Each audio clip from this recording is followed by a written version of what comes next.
Type का वो इंसान था ही नहीं, हमें लगता ही नहीं था। हमें तो बस यही, हमने कितनी स्ट्रगल की उसे पढ़ाने में, यहाँ तक पहुँचाने में, पूरी मेहनत की।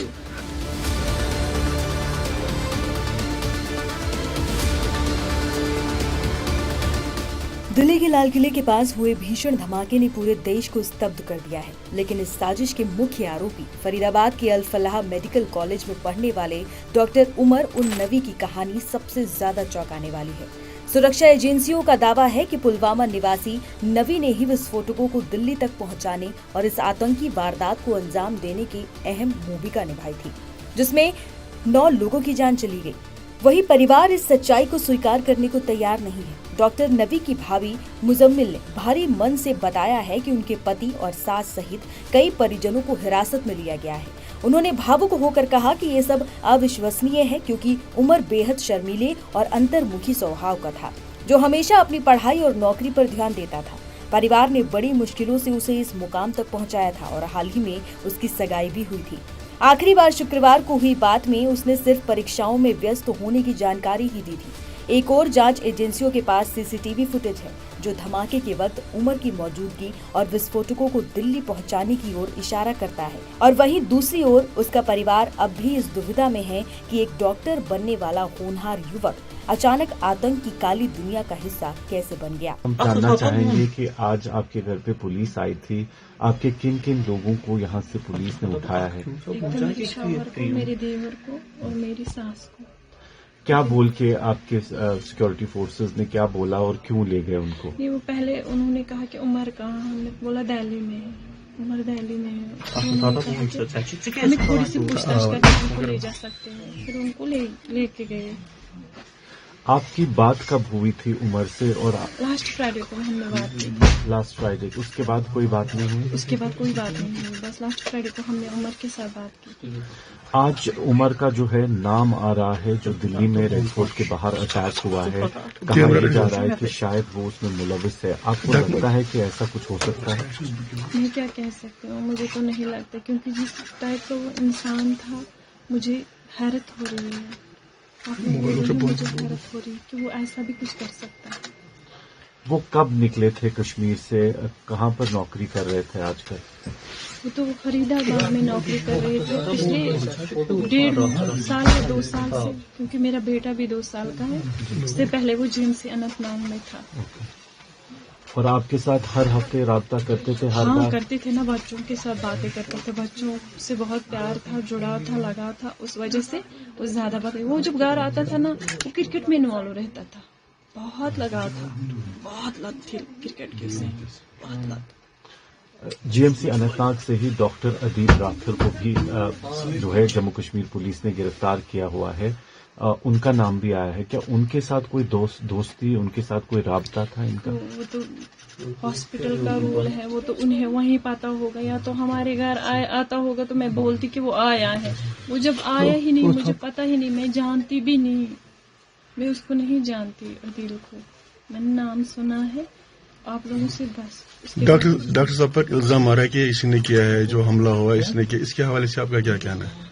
मैं क्या कह सकती हूँ इसके हवाले से बस मैं यही कह सकती हूँ कि इस टाइप का वो इंसान था ही नहीं, हमें लगता ही नहीं था। हमें तो बस यही, हमने कितनी स्ट्रगल की उसे पढ़ाने में, यहाँ तक पहुँचाने में, पूरी मेहनत की, पूरी लगन के साथ उसे यहाँ तक पहुँचाया था, ताकि वो कुछ कमा सके और फिर हमें भी कुछ खिलाए पिलाए। आपको क्या विश्वास हो रहा है कि वो ऐसा कर सकता है? मुझे तो यकीन ही नहीं हो रहा है, मैं तो परेशान हो रही हूँ।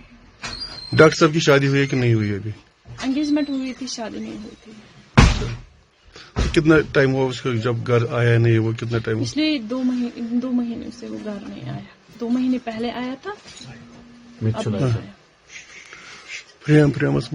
प्रिया आ रही है। तो आपको लगता है कि वो इस आइडियोलॉजी का हिस्सा हो सकते थे, या कुछ उनके दिमाग में ऐसा चल रहा था कभी? आपको ऐसे तो कोई बात ही नहीं, वो तो शांत स्वभाव का इंसान था, शांत रहता था, बातें ज्यादा नहीं करता था, ज़्यादा किसी में इन्वॉल्वमेंट नहीं थी, दोस्त नहीं थे, खाली पढ़ाई करता था, ये मुझे पता है। जितना मुझे पता है मैं उतना ही कह सकती हूँ, उससे ज़्यादा मैं कुछ नहीं कह सकती। बट पिछले एक हफ्ते में आपने कहा 1 हफ्ता पहले बात हुई थी, उससे पहले कोई बातचीत? 1 हफ्ते नहीं, 3 दिन पहले हमसे 3 दिन पहले आपकी बात हुई थी। क्या बात हुई थी? बस इतना ही कहा था, कैसे हो मामा? जी बिल्कुल, मैं इसके बाद आपको दिखाते हैं कि कैसे अस्पतालों के बाहर परिवारजन अपनों को ढूंढ रहे हैं और परेशान खड़े हुए हैं। LNJP की जो मॉर्चरी है वहाँ पर कई लोग अपने को ढूंढने के लिए पहुँचे और यहाँ पर एक शख्स हैं जो जिनके जो रिश्तेदार जो है उनकी डेड बॉडी यहाँ पर उन्होंने शिनाख्त की है। आपका नाम क्या है? रामदेव साहनी।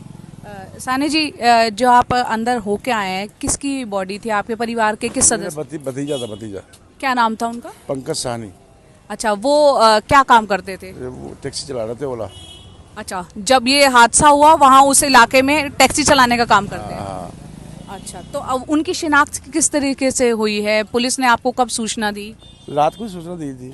अच्छा, पता लग गया था, होलिया पूछे, बताए तो बताए, फिर हम लोग यहाँ आए। रात डेट वो मर तो गया था रात में ही। अब डेट पोस्टमार्टम हो गया, डेड बॉडी दे दी है। कैसी हालत में है बॉडी? बॉडी तो ये आधी ये वाले हिस्से खत्म है, बाकी तो मर ही गए, अब क्या कर सकते हैं हम। पंकज की उम्र कितनी थी? 22 साल। और परिवार में कौन है उनके? उनके एक भाई छोटा है और 2 बहनें छोटा है। अच्छा, शादीशुदा थे? नहीं, शादी की तो बात विचार चल रही थी। हाँ। तो अभी शादी हुई नहीं। कहाँ, दिल्ली में कहाँ रहते थे वो? उपकार बिहार। अच्छा, तो दिल्ली से ही हैं वो? हाँ, दिल्ली नहीं है तो बिहार के। अच्छा, बाकी दिल्ली में रहते हैं, घर मकान सब बना रखे हैं। अच्छा, आप उनके क्या लगे? चाचा? चाचा। इस वक्त हम LNJP हॉस्पिटल की जो मॉर्चरी है उसके बाहर खड़े हैं। आप देख सकते हैं मीडिया कर्मियों की यहाँ पर किस तरीके से तमाम लोग खड़े हैं। बहुत से अभी बताया जा रहा है कि अंदर जो है 4 डेड बॉडीज़ हैं और बहुत से लोग ऐसे हैं जिन्होंने अपने को तो खोया ही है, लेकिन कुछ लोग जो हैं लापता भी हैं। उनको ढूंढते हुए उनके परिवार वाले यहाँ आ पहुँचे हैं। उनमें से एक शख्स है, उनसे हम बात करने की कोशिश करते हैं। सर, आपका नाम क्या है? जी, नाम मेरा इदरीस है। मैं इदरीस जी, आप किसको ढूंढने यहाँ आए हैं? जी, भतीजा है मेरा, जुम्मन नाम का। आप दिखाइए तस्वीर आप उनकी। तो यहाँ पर जुम्मन जो है इनके भतीजे हैं इदरीस जी के, और वो उनको ढूंढने यहाँ आए हैं। ये क्या करते हैं और कब से गायब हुए? ये बैटरी रिक्शा चलाते हैं। 5 बजे घर से निकले थे। एक्चुअली लाल किले पे सवारी ढोते हैं, तो वहाँ से टूरिस्ट वगैरह उठाते हैं। अब इनका मोबाइल जब से बंद है, और जब समाचारों में सुना तो मोबाइल ट्राई करा। 7 बजे से मोबाइल बंद आ रहा। बैटरी में GPS लगा था, तो हमने ट्रैक्स करा। 7:30 बजे चालू था बैटरी रिक्शा, तो 9:30 तक रहा। मतलब उसके बाद ये 9:30 पे उसकी सिस्टर गई, इसकी जो भेजा, तो कर्मचारियों में अंदर नहीं जाने दिया। बोले आप वहाँ नहीं जा सकते हो, बैरिकेड लगा दिए थे। बोले आप हॉस्पिटल देखो। 8 बजे से यहाँ अर्बन हॉस्पिटल है। अर्बन में देखा, कंफर्म करा, लिस्ट देखी, कुछ पता नहीं। अब यहाँ है, यहाँ से भी कुछ कंफर्म नहीं है। आप कहाँ जाएं, किधर जाएं, समझ भी नहीं आ रहा। थाने गए हैं, पुलिस वालों से कोई बात हुई है? अस्पताल में क्या बता रहे हैं? अस्पताल में जी लिस्ट आ जाएगी, देखो उसे कंफर्म करो। और थाने जो है लाल किले के सामने वाला चांदनी चौक लगता है शायद, वहाँ पे कंप्लेंट दर्ज कराई है। अच्छा, तो वो भी बोले करते हैं, देखते हैं, सर्च करते हैं। इदरीस की उम्र कितनी है? परिवार में कौन कौन है? जुम्मन की उम्र जुम्मन की उम्र 32 है, और जो है इनके 3 बच्चे हैं। अच्छा। एक 12 साल का लड़का है और बाकी लड़कियां हैं। इनकी बीवी विकलांग है। अच्छा, जी जी।